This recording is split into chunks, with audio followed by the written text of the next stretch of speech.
بھابھی پلیز مجھے نہیں جانا اس کے ساتھ۔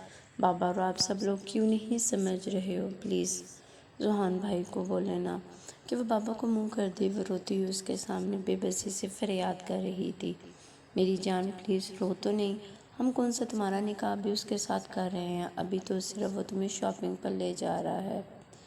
وشو سے پیار سے سمجھاتے ہوئے بولی، لیکن میں اس شخص کے ساتھ شاپنگ پر کیا اس کے سامنے بھی نہیں جانا چاہتی۔ اس گھٹیا شخص کا وجود جب بھی اپنے آس پاس محسوس کرتی ہوں تو نہ جانے مجھے وحشت ہوتی ہے، اوپر سے اس کی گندی بے باک نظریں۔ وہ روتی ہوئی غصے اور بے بسی سے بولی، میری جان اس سب میں یہ کوئی بھی کچھ نہیں کر سکتا، تمہیں اس کے ساتھ شاپنگ پر جانا ہی ہوگا۔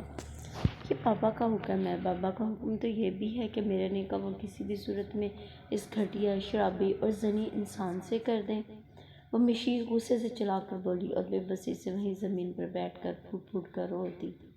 اپنے سینے میں پینچ لیا، بھابھی میں کیا کروں؟ مجھے کچھ سمجھ نہیں آ رہا۔ کیوں بابا میرے ساتھ ایسا کر رہے ہیں؟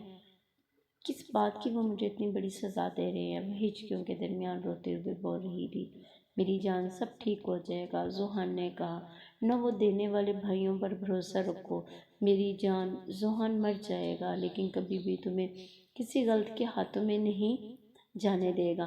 وشو سے پیار سے سمجھاتے ہوئے بولی، چلو شاباش، اب اٹھو، جلدی سے تیار ہو جاؤ، وہ تمہارا نیچے ویٹ کر رہا ہے، اچھی خاصی جیب ڈھیلی کروا کر آنا۔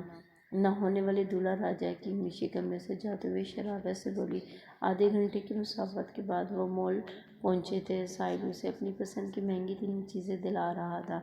وہ جو بھی اس سے پوچھتا تو وہ بے دلی سے سر ہلا دیتی۔ اس کا بھی بس نہیں چل رہا تھا کہ وہ اڑ کر گھر پہنچے۔ اسے صرف اس کی طبیعت بھی کچھ ٹھیک نہیں تھی۔ وہ پچھلے 2 گھنٹے سے مال میں خون خوان ہو رہے تھے، تبھی اسے ہر تھوڑی دیر بعد مسلسل کسی کی نظروں کی تپش اپنے اوپر گھمائی محسوس ہو رہی تھی۔ اس نے گھبرا کر آس پاس نظریں گھمائیں کہ اسے کوئی بھی نظر نہیں آ رہا۔ اسے اب اس ماحول سے اور زیادہ خوف آنے لگا، ڈر کے مارے اس کا دل گھبرا رہا تھا۔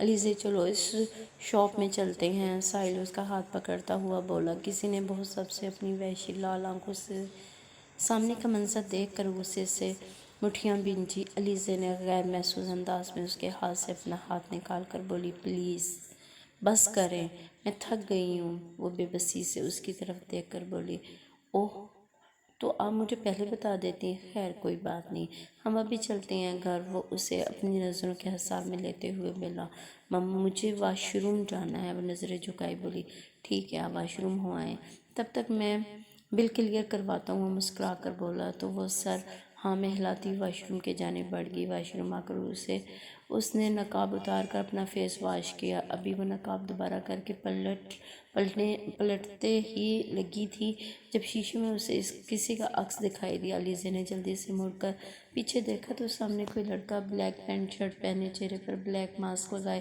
کھڑا اسے دیکھ رہا تھا۔ صرف آنکھیں واضح نظر آ رہی تھی جو اس وقت کسی آگ کے شعلے سے کم نہیں لگ رہی تھی۔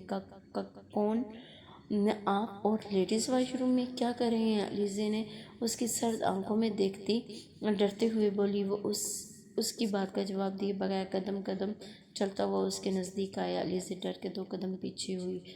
پلیز میرے نزدیک نہ آئیے، علیزے آنکھوں میں آنسو کا سمندر لیے اٹکتے ہوئے مشکل سے بولی۔ اس لڑکے نے ہاتھ بڑھا کر اس کا نقاب اتارا۔ علیزے نے تڑپ کر اس کی جانب دیکھا، وہ تو اس کے اس قدر حسین اور وجیہ چہرے میں ہی کھو گیا۔ بلا شبہ وہ حسن کی دیوی تھی۔ وہ یک ٹک اسے دیکھے جا رہا تھا، اوپر سے رونے کی وجہ سے اس کی لال آنکھیں۔ پلیز پیچھے ہٹیں، کون ہیں آپ؟ علیزے ڈر سے مسلسل کانپتے ہوئے بول رہی تھی۔ علیزے کی آواز سن کر وہ ہوش میں آیا، میں تمہارا ہونے والا شوہر، نامدار مائی پرنسز۔ وہ اس کے کان کے قریب جھکتا ہوا سرکوشی آواز میں بولا۔ علیزے نے آنکھیں پھاڑی، بے یقینی سے اس کی جانب دیکھا اور اگلے ہی پل وہ اسے کوئی بھی موقع دیے بغیر اس کے چہرے پر رومال رکھ گیا۔